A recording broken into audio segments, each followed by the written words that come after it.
Welcome to Whisky.com, where fine spirits meet. And today we have a different setup here for our tasting.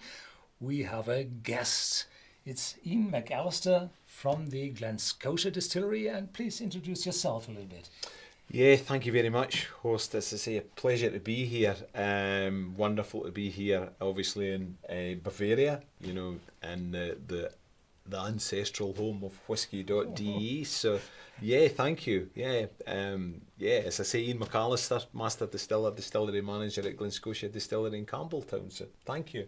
Yeah, so he's the guy really doing whiskey. As a distillery manager, you're hands-on in the complete process, in control of the whole process, in knowing what you're doing here, what's in the bottles.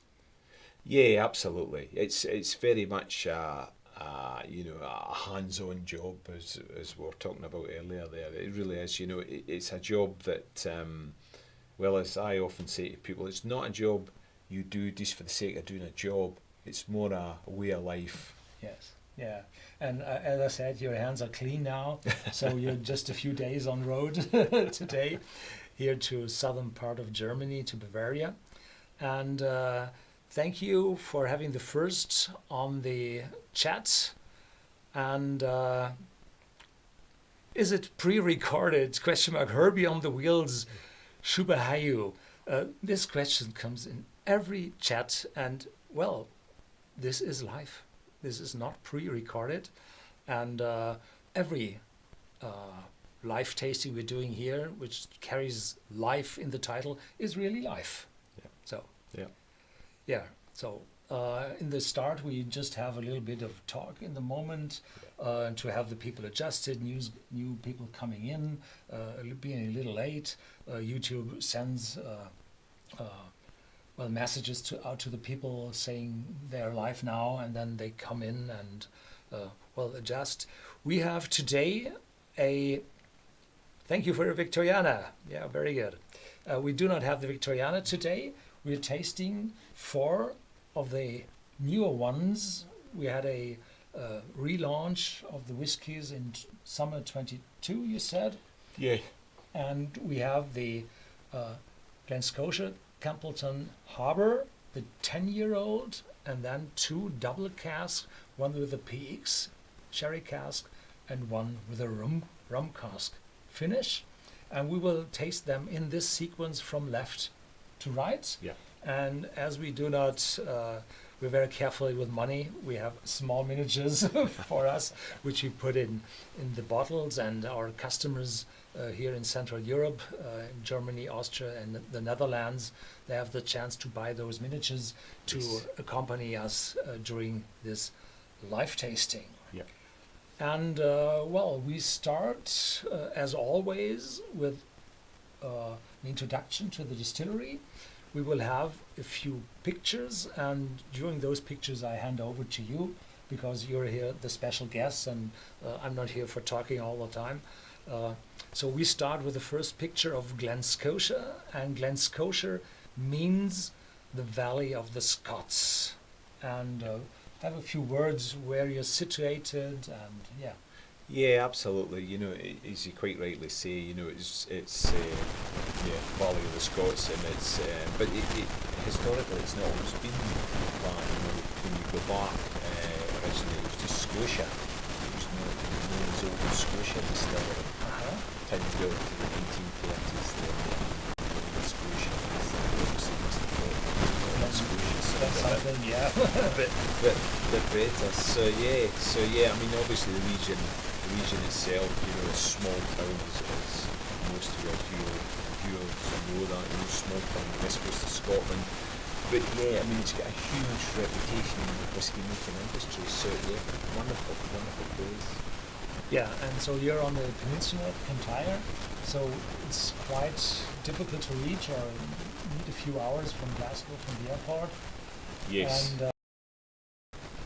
And Glen Scotia is one of the 3 active distilleries in Campbelltown. There have been 30 and more in the past.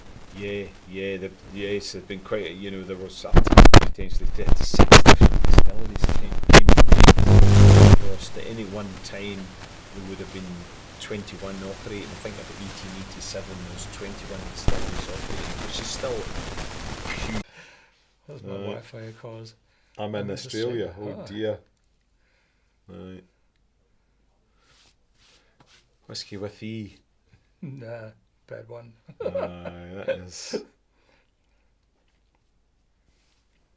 That's amazing.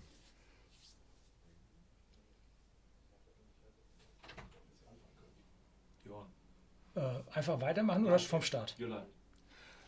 So, okay, sorry for the delay, for the interruption with the mic.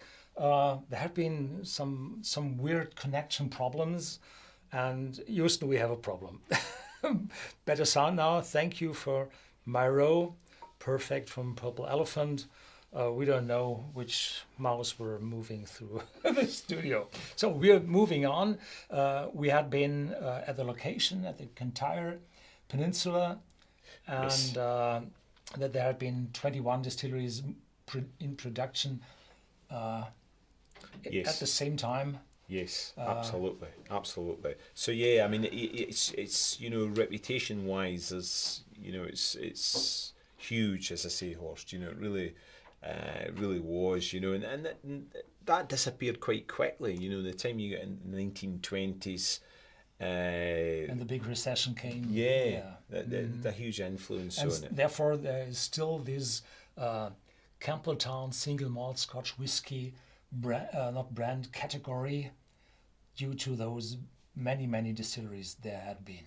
So yes, and the danger was that you're going to lose that, so you're going to lose the regionality, and that was a distinct possibility about the year 2000. So luckily enough, we kept it. It's still there. So it's wonderful to see the region going from strength to strength now. So. Okay, so we're moving on. Next picture, I think. So editor, move on, please. Yeah, so this is the courtyard with the cask. I think this picture was done in 2015. Yeah. So, and and with this, do we have another picture in the first part? Editor? A lot of people will know that picture. Yeah, so this is from the street. Yeah. And we talked about that as well before. So when I was there 1995, it was dark. Yeah. And you let that repaint, and there you see 1832 as the foundation date of the distillery. And the distillery had been very turbulent, so we had different proprietors and being on and off. Yeah, it had. It obviously, it's been there since 1832, and it's actually an interesting point because I don't know whether any of your viewers have got older bottles, but in the older bottles, it's got 1835. So that was a date I changed not longer after I started with a bit of research. I found out it was actually 1832. So I managed to get a few extra years there. But yeah, I mean, the history of Glen Scotia was one of, it was turbulent. It was pretty much through the 19th century. It was quite stable. It was quite settled. Once it got into really the Duncan McCallum died in 1931. So beyond that point, different owners, quite a few owners in short succession. Gillis had it through the 60s and 70s, and it was quite stable, and then once it hit the 80s, well, we all know the story in the 80s. So Margaret Thatcher in 79, and the big strike and recession. You got it. So, and production, we looked it up as 7.75 million liters pure alcohol, and you added that when you took over, it was just, 50,000, 60,000? Well, in a good year, I would have been 80,000 litres, and that was... Well, that was three of us there, so two really. I was obviously wasn't so much the production side, I guess, doing the filling side at that time. But yes, I mean we were looking at 80,000. 2013, after we looked at the spirit quality, was spent the first 5 years looking at that spirit quality. Then we moved on to 250,000. Then it was 350,000. Then latterly there it was 550,000.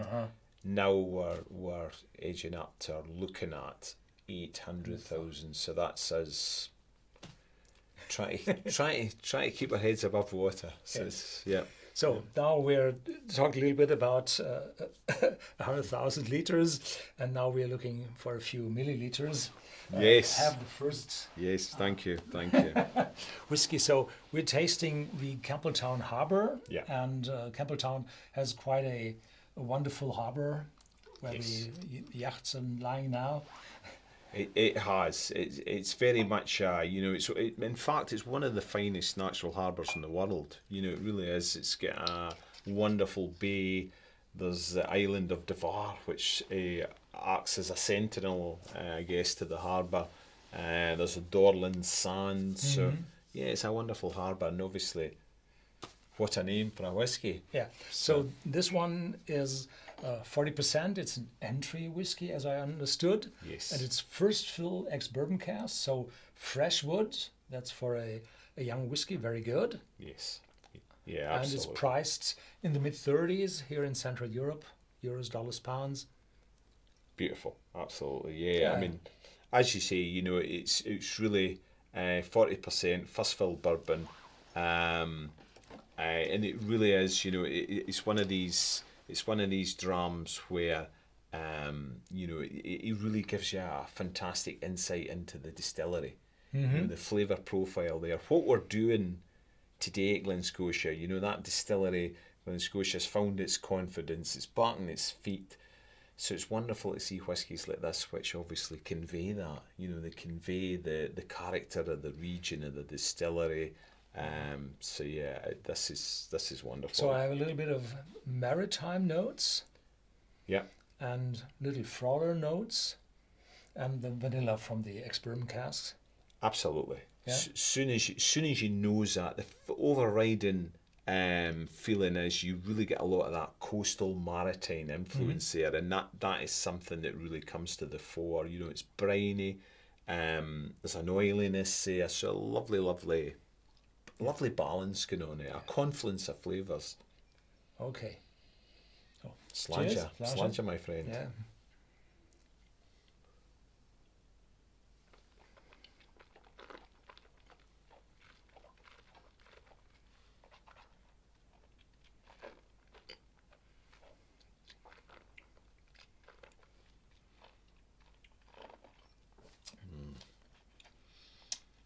Lovely.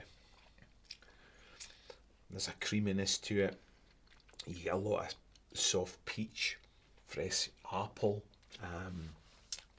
the vanilla custard. There's so much going on there. Lovely from that long fermentation. I don't think I mentioned it, but the fermentations, we're looking at we start off at 70 hours and we move right on to about 143, 44, 45 hours. This is extreme, yeah. Really extreme, yeah. And that between the short, medium, long ferments, then we're obviously deriving a lot of these flavours. So.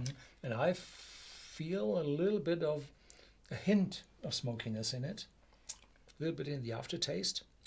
Yes, absolutely. You're looking at 10 to 15% peat through that. So you're just getting that smoky note there, a smoky sinew, and again it ties in with the whole Campbelltown aspect there, because you're looking at that oily, salty, smoky potentially, which is good, but yet there's going to be that wonderful flavour profile, and that's really important, So yeah, wonderful.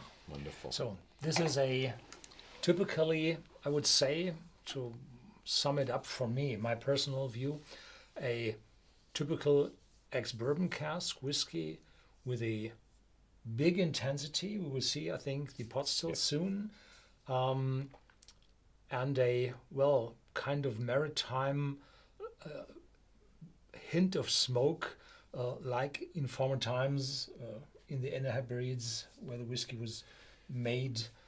So it's it's a more typical old style Yeah, whiskey. you're right. You're absolutely spot on. It's got a lovely, as I say, there's a confluence there because you do get a young, fresh flavour profile, but yet historically you've got so much of the older aspect of making whiskey. You know, that oily, robust, salty, and that potentially, and sometimes it was designed by accident, I guess. You know, you're getting that smokiness, whether you wanted to or not. So, is it Campbelltown? Absolutely. You know, it ties in with so much of the region. So, yeah, brilliant.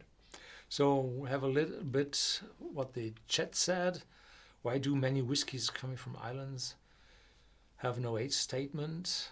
I would say the age statement depends on how long you're operating the distillery. As I learned, you took over in 1999. No, I started in 2008, so the distillery started again, you know, in its present journey, if you like, in 1999. But the stock profile at that point was small.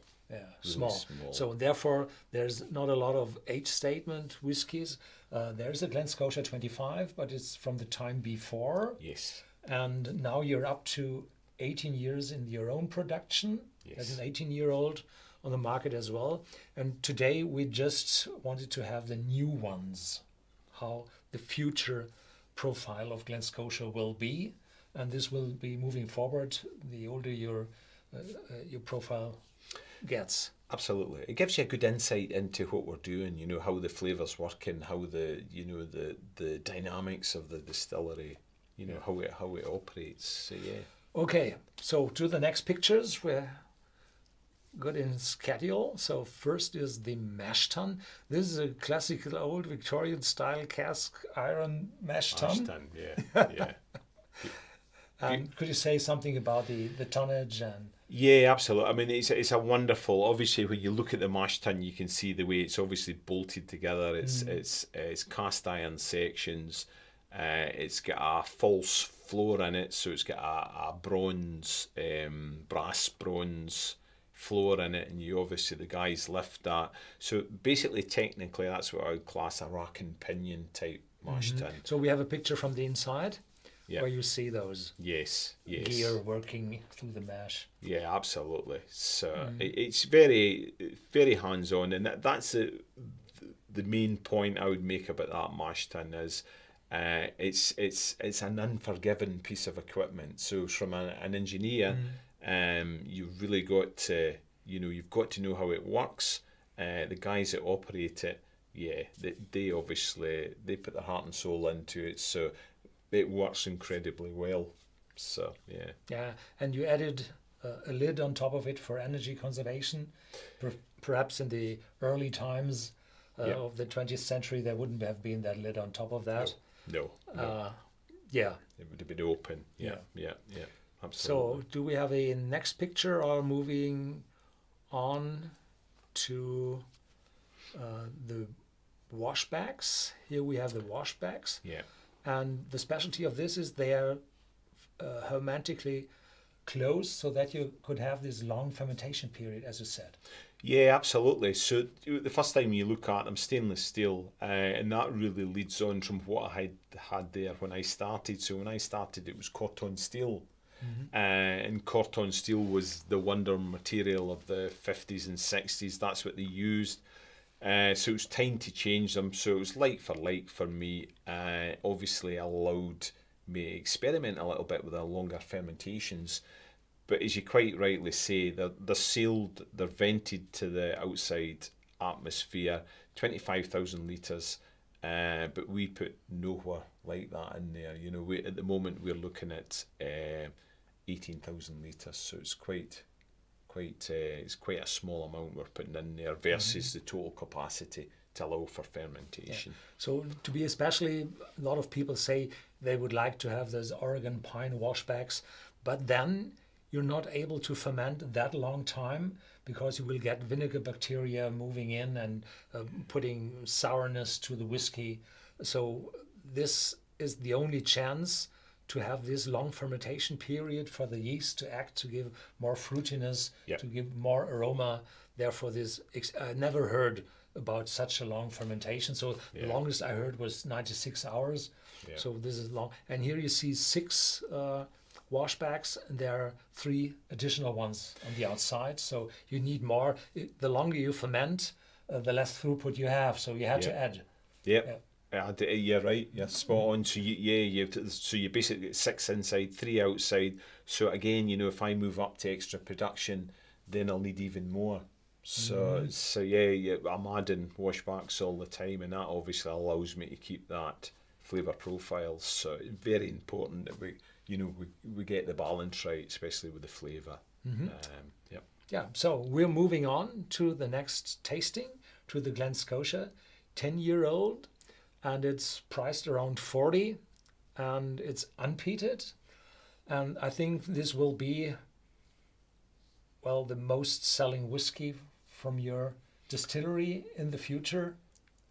Yes, it's actually this is quite I say a new addition. It's not really a new addition, but compared to the double cask, the double cask was for 2014. It made an appearance. So the other 3 are relatively new on the block is the best way of describing it. But they all give a fantastic insight into the distillery and the characteristics of that whiskey. So thank you very much.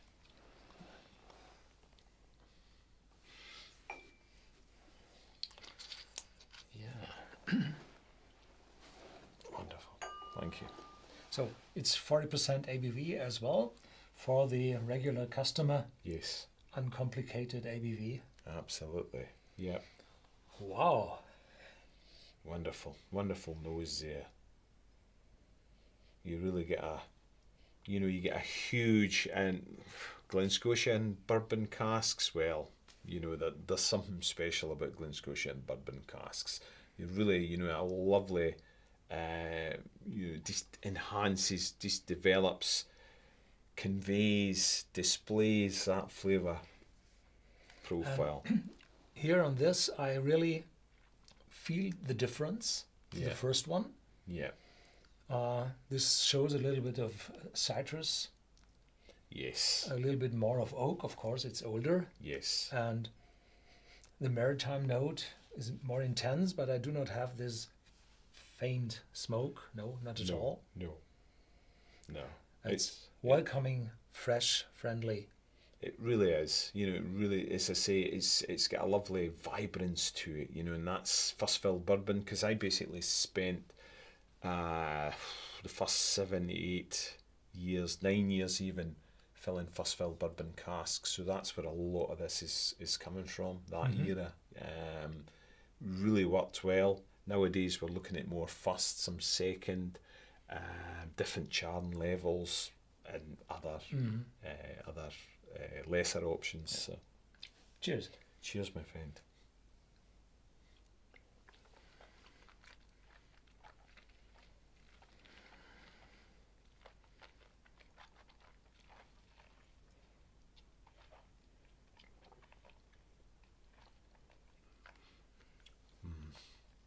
Wonderful. Never tire of that. Absolutely beautiful. Really is. You get so much of there's a real orange marmalade note there I get. Real creamy vanilla. Slightly more in the nose. You get the sweetness, you get the vanilla, but it's more creamy. Tangy pineapple. Beautiful. What I'm feeling here is the citrus moves over to oranges. Yeah. Not this citrus peel, but the oranges are milder, probably going over to tangerine. And then in the back, ginger is coming up with a light spiciness. Yep. So those American white oak are able to deliver that little spiciness other than European oak. And probably a hint of cinnamon and the cinnamon bark, not those sugary which you put into milk. No, the real cinnamon bark. Yeah. And and after a short time, you have this wonderful glowing of oakiness, spiciness in your mouth. Yeah, Yeah. yeah. Lovely balance, and as I say, it's simple, it's straightforward, and it really conveys the distillery. That association with good new make spirit, Mm-hmm. and the way it works with the casks. So really important.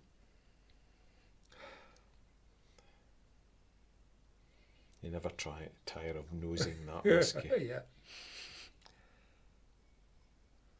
Yeah, and here Scotch Hit or Scotch Mist, your 14-year-old limited edition tawny port cask from 2020 is my favorite dram of all time. Thank We you. have some half a dozen or more of bottlings, which some of those you done for a company exclusively. And there are different casks you used, and the difference between those and this here is the double cask will be a standard range Yeah, in contrast to those 2020 tawny port and so on. yeah, absolutely. So yeah, the one that's mentioned there, Scotch Mist. Yeah, absolutely. So that would be the festival edition 2020. So that was a that was a special dram. So and what we've got here is all part of the core range. So they're all accessible. Mm-hmm. Yeah. So and the core range then has a 15-year-old and an 18-year-old. Yep. So it's got the 15, it's got the 18. I've got to think myself now. 15, 18.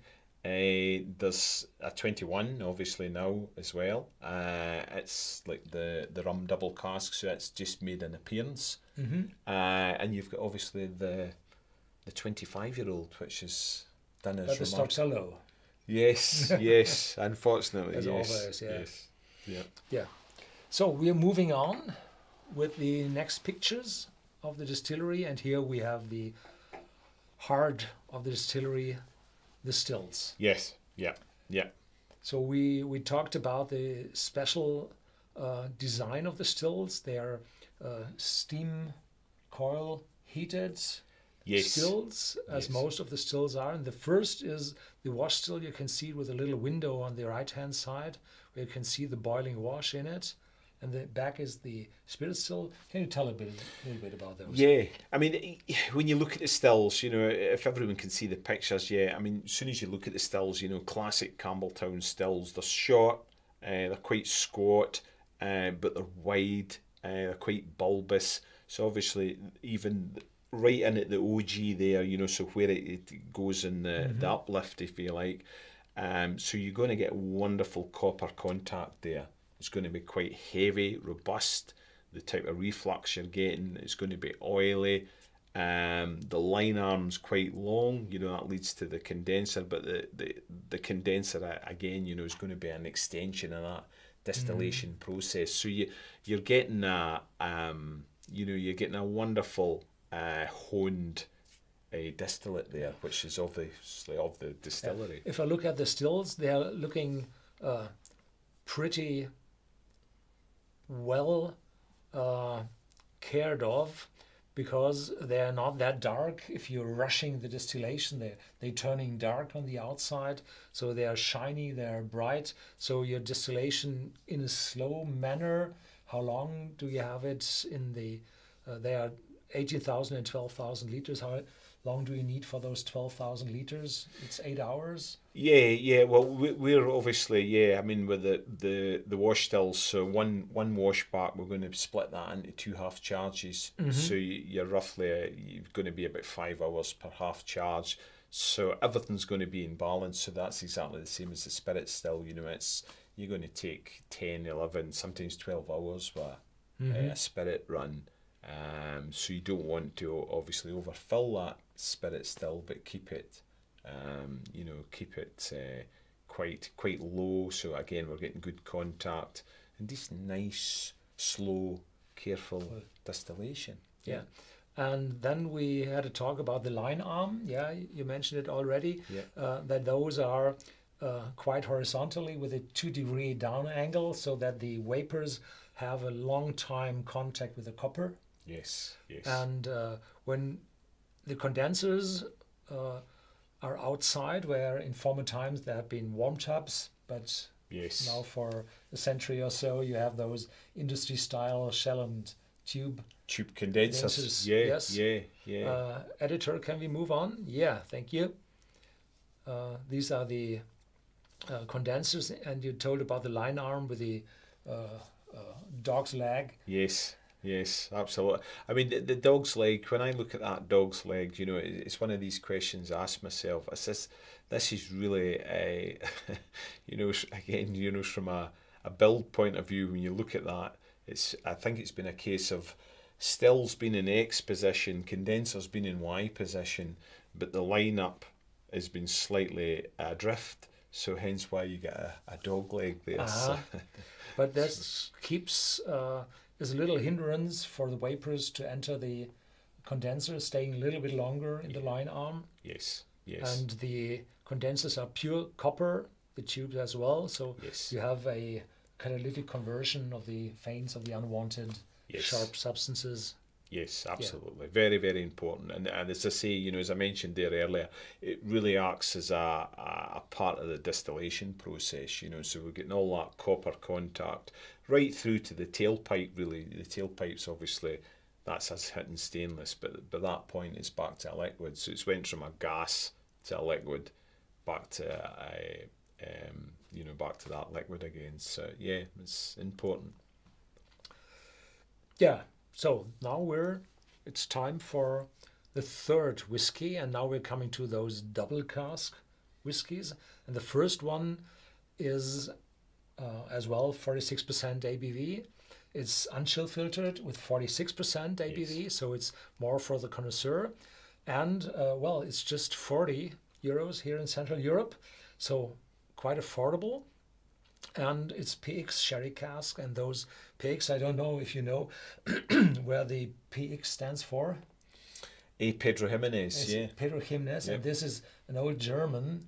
It's Peter Siemens, like oh, the right. electrical company, but it's a physician. It was a physician in the 18th century, and he moved to Spain, and there from the Peter Siemens it moved on to Pedro Jimenez.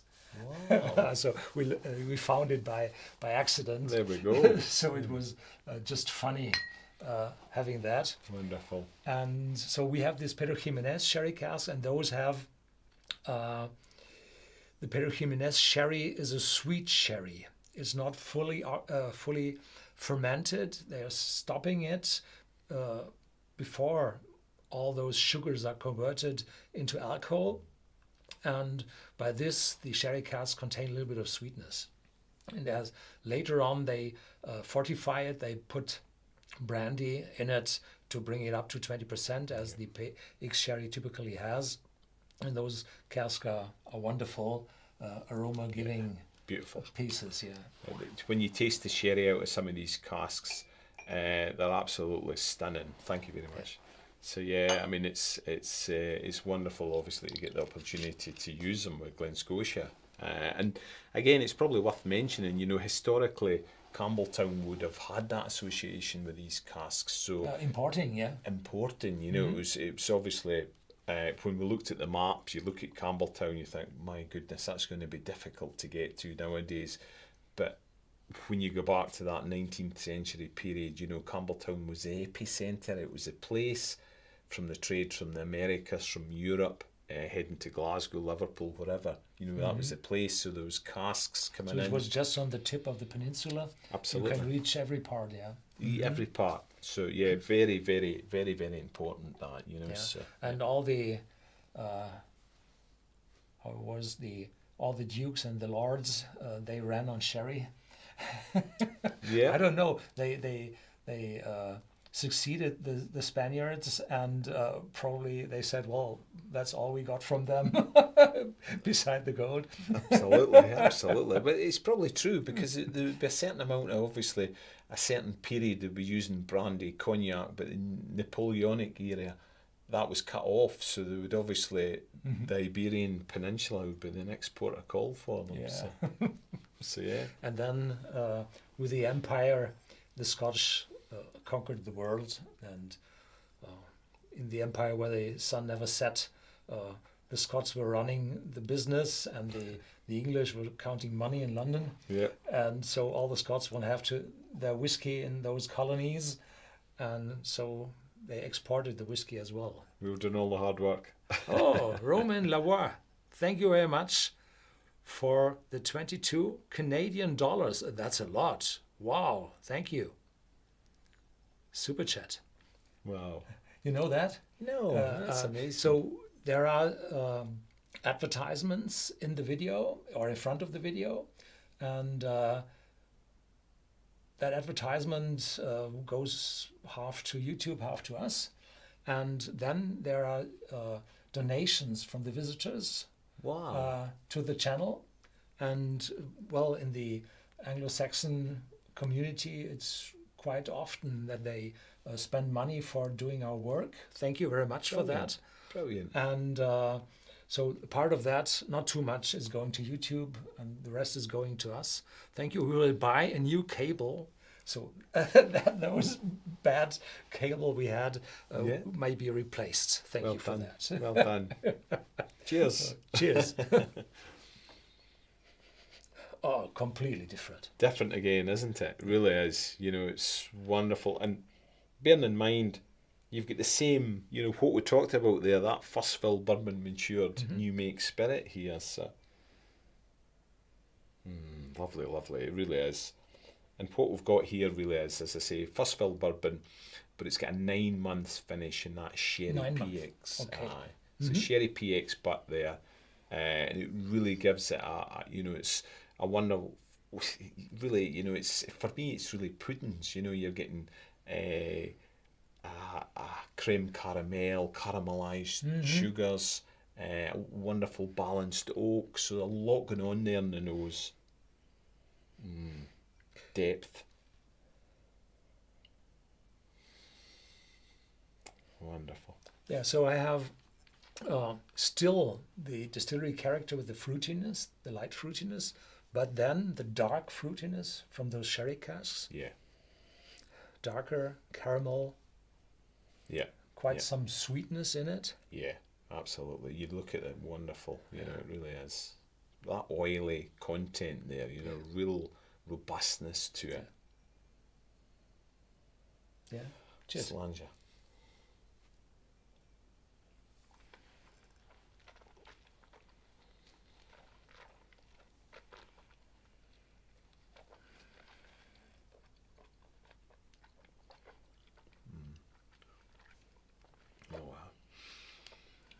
It's incredibly sweet.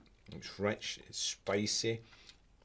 It's got, I say, that lovely mouthfeel there too. But the real heavy, mature fruits coming through there. Yet you get the interaction of that sherry influence there. You know, there's dates. There's a plumminess there even. You know, a lot going on there. Yeah.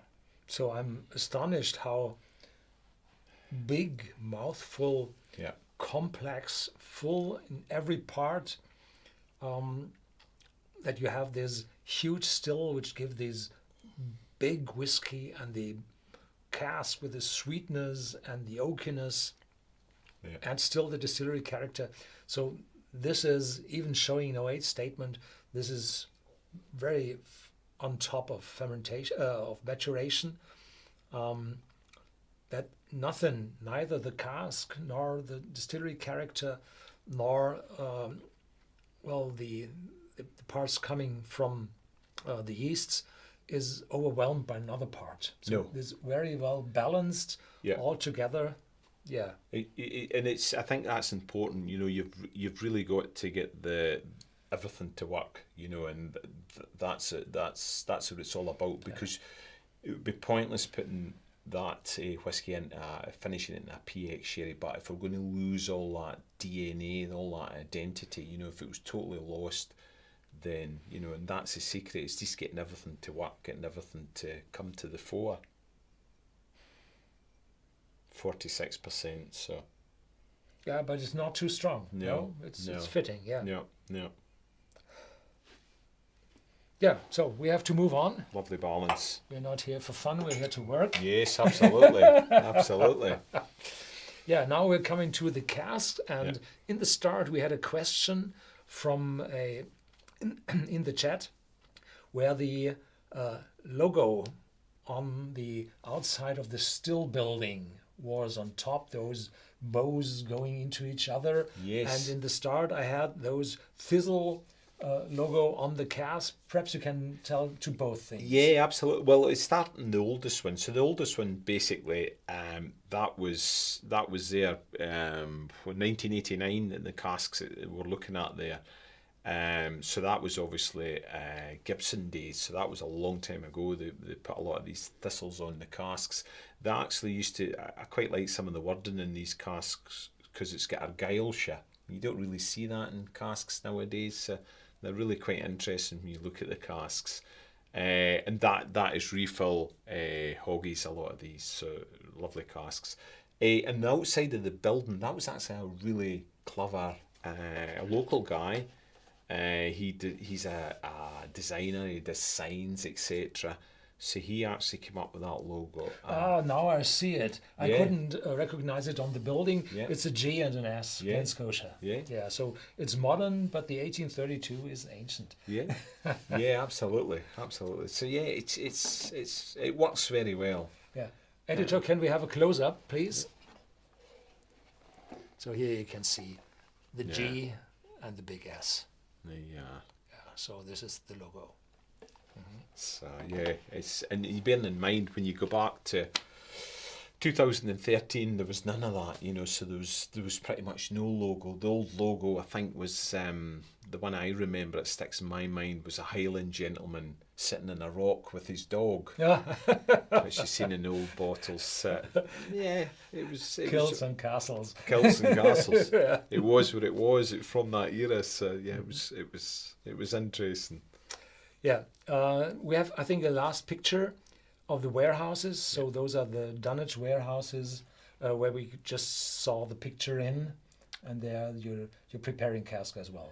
Yeah, absolutely. So yeah, that's obviously the main frontage, which was old malting floors. You can see the kiln. The kiln leads off the malting floors, and then beyond that is the blue doors. Is basically where we've got the dunnage warehouse now. So traditional bay roofs on them. So yeah, they're wonderful buildings, So it was good because we nearly lost these buildings. So if they probably been a few years further down the line, then these buildings would have been gone. So it was good. We obviously managed to save them. So yeah. And there is a tale that the old McCallum drowned himself due to a bad business, and his ghost is still walking around in the distillery. And this is all those old buildings have their own tales. Absolutely, yeah. I mean, he was, Duncan McCallum was quite a character. It really was. He was very much of his era. He owned Glen Scotia, Dillon Tobar, Kinloch, Glen Nevis, Ardlissa distilleries. So he had quite a portfolio. And as you quite rightly say, 1931, for some unknown reason, and to be fair, nobody really knows why, he drowned himself. He drowned himself in Crosshill Loch. Tricked out of money. I don't think so. The fortune that he left, I don't think that would drive him to what he done. So, but yeah, he's So, if I was him, I would have drowned myself in a cask of whiskey without asking for ice. Absolutely. Yeah. Absolutely. So now we're coming to the fourth and the last whiskey. The Glen Scotia double cask with a rum cask finish is priced a little bit higher because rum casks are not that popular and available. It's as well 46% ABV, unchill filtered, and it's first fill American white oak and finish in Demerara rum cask. Yeah. And do you have the same time of maturation, of finishing? Slightly less, so you're roughly looking about 7 months in that, so it's slightly less than the 9 months of the Sherry PX. Yeah. And there had been a question in the chat, are they those fresh rum casks or are they seasoned or will they be seasoned in the future because it's wasted wood if you're not using them for the whole time? Yeah, absolutely. Well, that's a good, it's a good question. Yeah, so yeah, first fill, but yeah, we'll use them again. So a lot of the second fill sherry PX, for example, you know, I'll refill them, so I'll refill them as second fills. Mm-hmm. So yeah, good question, and yeah, we do a lot of that, and that's obviously, you know, it's good business sense, but also from a whiskey making point of view, it really makes sometimes quite interesting whiskies. So yeah. So now we're coming to the last one, and after that, next glass, sorry. oh, No, you're okay. I'm so No, sorry. you're okay. Yeah. Sorry, that's me being lazy, not picking my glass up. Wonderful. Oops.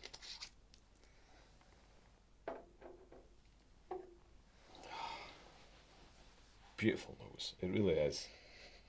And this is obviously quite a new addition to the range, this one, so it's not been with us that long. So really straight away, you know, I get a lot of real tropical aspect to it. Mm-hmm. You know, really, again, we're back to that freshness again. And what we talked about Campbelltown and the association with these casks, absolutely, you know, these casks, not as readily available, it's got to be said, than sherry port casks. Historically, but there would have been, you know, a certain amount of these, you know, available. So you know, it ties in with that maritime aspect. Mm-hmm. So Antonio D, thank you for your super chat with $5.99. He would like to ask if seasoned sherry casks are better than traditional casks.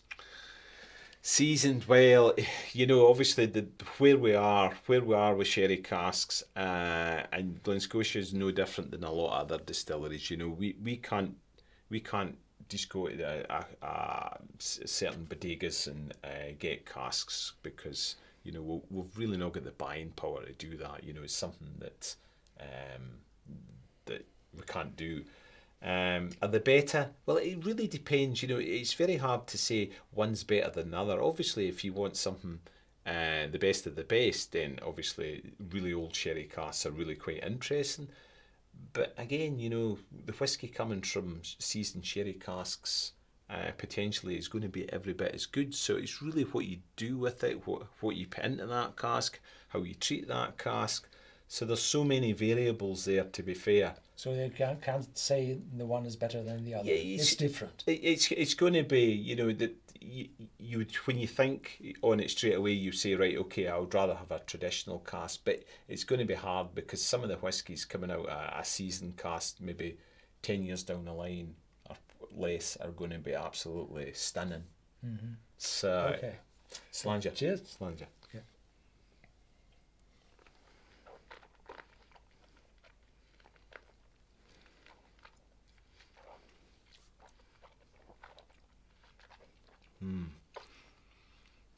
Ah, wonderful. Coconut, banana, straight away. Mm-hmm. Mm-hmm. Wonderful. You get cooked sugars too. You know, there's a lot of subtle.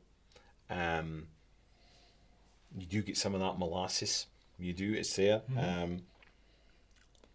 Yeah, it really is fresh. It's vibrant. I don't think the rum really overpowers. Doesn't dominate. It's a lovely balance. Yeah, and you have this oakiness, the spiciness in the back, in the aftertaste. I personally have to have an issue here, a disclaimer. I'm not very fond of rum. That's part of my son. And this is not too strong with the molasses, which I not typically try to avoid. But there's tropical fruits in the start. Yeah. That's with the coconut. That's really interesting. And is a lighter one than the PX. It really is. It's. I find this a lot more, and it's of the region. Obviously, French Guianan rum casks. You know, so Guianan rum casks. So you're obviously getting that lighter aspect to it there. So it's really accessible. It's vibrant.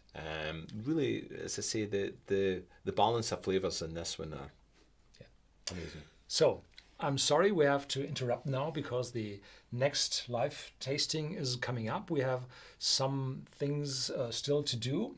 I have to put it in sequence. Sorry I disturbed the Pedro Jimenez, but you know them very well. So I have to look up which is my sequence.